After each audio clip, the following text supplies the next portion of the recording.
Bangladesh now. Bangladesh, the protests are escalating. Bangladesh में आरक्षण आपको बांग्लादेश में इंटरनेट सेवा बंद कर दी।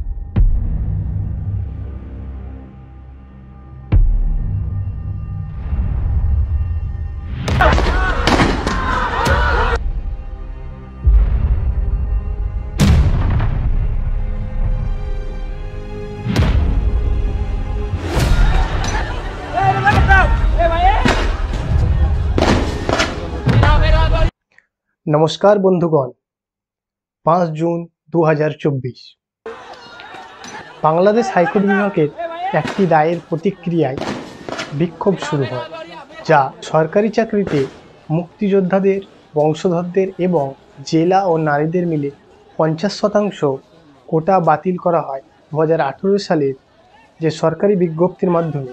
সেই সরকারি বিজ্ঞপ্তিকে অবৈধ বলে ঘোষণা করা হয়।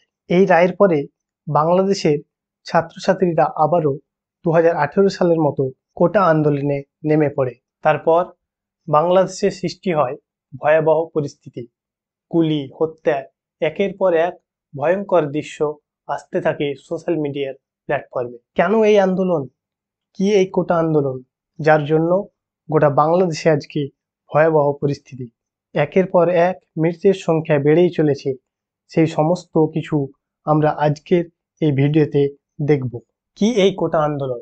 2018 সালের জুলাই মাসে প্রথমবার কোটা পদ্ধতি পরিবর্তনের জন্য কোটা সংস্কার আন্দোলন নিয়ে বাংলাদেশের বিভিন্ন বিশ্ববিদ্যালয়ে বিক্ষোভ ও পাল্টা সহিংসতা শুরু হয়। তাদের দাবি ছিল যে বাংলাদেশের সরকারি নিয়োগের ক্ষেত্রে যে 56% কোটা আছে সেটাকে বাতিল করা, কিন্তু তারা কোথাও পুরো কোটা বাতিল করার কথা বলেনি। তাদের দাবি ছিল 56% যে কোটা আছে তার মধ্যে 30% কোটা যেটা মুক্তিযোদ্ধাদের জন্য বরাদ্দ করা হয়েছে সেটাকে বাতিল করা হোক।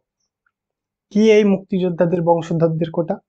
সাল 1971 বাংলাদেশ পাকিস্তান থেকে আলাদা হয়ে একটা স্বাধীন রাষ্ট্রে পরিণত হয়।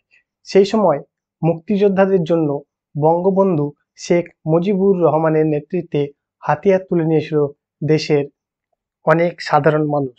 যে সমস্ত মুক্তিযোদ্ধারা দেশের জন্য নিজের জীবন বাজি রেখেছিলেন তাদের জন্য বঙ্গবন্ধু শেখ মুজিবুর রহমান সরকারি নিয়োগের ক্ষেত্রে 30% কোটা বরাদ্দ করেন, যা সেই সময়ের ভিত্তিতে একটা ভালো পদক্ষেপ ছিল। সেই মুক্তিযোদ্ধাদের বংশধরদের কোটা বাতিলের দাবিতে গোটা বাংলাদেশ জুড়ে আজ এই কোটা আন্দোলন চলছে। তাহলে আন্দোলনকারীরা কি অকৃতজ্ঞ? যারা দেশের জন্য লড়াই করলো তাদেরই হক ছিনিয়ে নেওয়ার কথা বলছে? আসলে আজকের দিনে 2024-এ দাঁড়িয়ে আমরা যদি লক্ষ্য করি তাহলে দেখব 1971 সালে যে সমস্ত মুক্তিযোদ্ধারা দেশের জন্য লড়াই করেছিলেন তাদের অনেকেরই চাকরির বয়স পেরিয়ে গেছে অথবা অনেকেই মারা গেছেন। সেই মুক্তিযোদ্ধাদের কোটার মাধ্যমে তাদের ছেলে মেয়ে বা নাতি নাতিরা আজকের দিনে চাকরি করছেন। আর এটা নিয়েই আন্দোলনকারীদের দাবি, কেন মুক্তিযোদ্ধাদের নাতি নাতনিরা এই কোটা ভোগ করবে? কারণ তারা কোনোভাবে মুক্তিযুদ্ধের সঙ্গে জড়িত নয়। আজকের দিনে তাদের এবং সাধারণ যুবকের মধ্যে কোনো পার্থক্য নেই। বাংলাদেশের সংবিধানের দিকে যদি আমরা লক্ষ্য করি তাহলে দেখব 19 নম্বর আর্টিকেলে বলা হয়েছে ইকুয়ালিটি অফ অপরচুনিটি, প্রত্যেকটি নাগরিকের সুযোগের সমতার কথা। আবার যদি 29 নম্বর আর্টিকেল দেখি তাহলে দেখব সরকারি চাকরিতে যাতে জাতি, বর্ণ, ধর্ম নির্বিশেষে এবং অন্যান্য ভেদাভেদ ছাড়াই সকলকে সমান অধিকার দেওয়া হয়। কোথাও মুক্তিযোদ্ধাদের চাকরির জন্য স্পেশালি উল্লেখ নেই, কিন্তু সমাজে পিছিয়ে পড়া জাতি এবং মহিলাদের বিষয়ে সরকার স্পেশাল প্রভিশন তৈরি করতে পারে। আর সেই মতে মুক্তিযোদ্ধাদের কোটা ছাড়াও বর্তমানে 10% নারীদের জন্য কোটা, 10% জেলা কোটা এবং 5% এথনিক মাইনরিটিসদের কোটা এবং 1% হচ্ছে প্রতিবন্ধীদের কোটা, যেটা বর্তমানে কিন্তু আমাদের বাংলাদেশে আছে। বাংলাদেশে সব কোটা মিলিয়ে 56% সিট আগে থেকেই সংরক্ষিত থাকে, পড়ে থাকে মাত্র 44%, যা সরকারি চাকরির নিয়োগের সময় মেধা তালিকার মাধ্যমে পূরণ করা হয়। আনন্দবাজার অনলাইনে রিপোর্ট অনুযায়ী 2018 সালে যখন এই কোটা আন্দোলন শুরু হয় তখন সরকার নির্দেশ জারি করে মুক্তিযোদ্ধাদের 30% কোটা সহ 10% নারীদের কোটা এবং 10% জেলা কোটা বাতিল করে দেওয়া হয়। পড়ে থাকে শুধুমাত্র 5% জনজাতির কোটা এবং প্রতিবন্ধী কোটা। অর্থাৎ সেই সময় চাকরি প্রার্থীদের জন্য 94% আসনে লড়ার সুযোগ তৈরি হয়। কিন্তু 2021 সালে মুক্তিযোদ্ধাদের স্বজনরা মিলে হাইকোর্টে যান। 3 বছর ধরে মামলা চলার পর হাইকোর্ট নির্দেশ দেয় 2018 সালে বাংলাদেশ সরকারের জারি করা ওই নির্দেশনামা অবৈধ। ওই নির্দেশনামা অবৈধ হওয়া মানে আবার সরকারি চাকরিতে 56% কোটা ফিরে আসা। হাইকোর্টের এই নির্দেশের বিরুদ্ধে পথে নামে বাংলাদেশের হাজার হাজার ছাত্রছাত্রীরা। তারা শান্তিপূর্ণভাবে আন্দোলন করছিল, কিন্তু দ্য নিউ ইয়র্ক টাইমস এর রিপোর্ট অনুযায়ী বাংলাদেশ সরকার ছাত্রছাত্রীদের বিরুদ্ধে পুলিশ এবং প্যারামিলিটারি ফোর্স মোতায়েন করেন, যার ফলে ছাত্রছাত্রী এবং সাধারণ মানুষের মধ্যে ক্ষোভ উগরে ওঠে। সরকারের তরফ থেকে স্কুল কলেজ বন্ধ করার নির্দেশ দেওয়া হয়। এরপর বাংলাদেশের প্রধানমন্ত্রীর একটি মন্তব্যে আরও বৃহৎ আকার ধারণ করে এই আন্দোলন।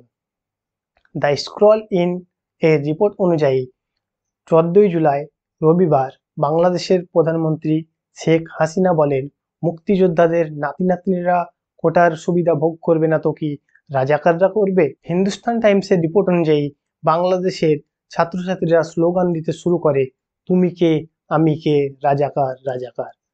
কারা এই রাজাকার?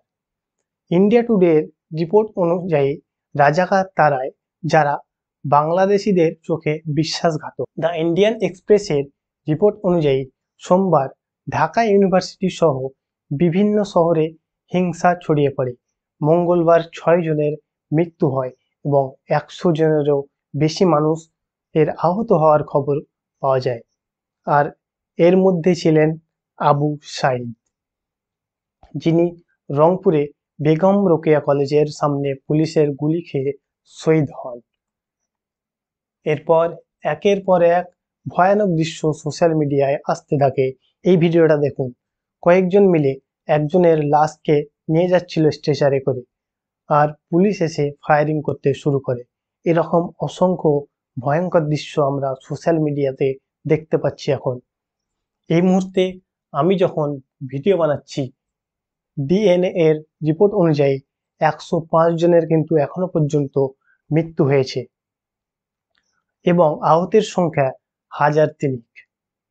এই মুহূর্তে পুরো বাংলাদেশ জুড়ে কারফিউ জারি করা হয়েছে। এখন কবে এই আন্দোলন মৃত্যু মিছিল শেষ হয় এটাই দেখা। যদি ভিডিওটি ভালো লেগে থাকে অবশ্যই লাইক করুন, শেয়ার করুন এবং সাবস্ক্রাইব করতে অবশ্যই ভুলবেন না। আর নিচে কমেন্ট বক্সে আপনাদের মতামত জানান কিভাবে এই ভয়াবহ পরিস্থিতি থেকে বাংলাদেশের মানুষরা রক্ষা পাবে।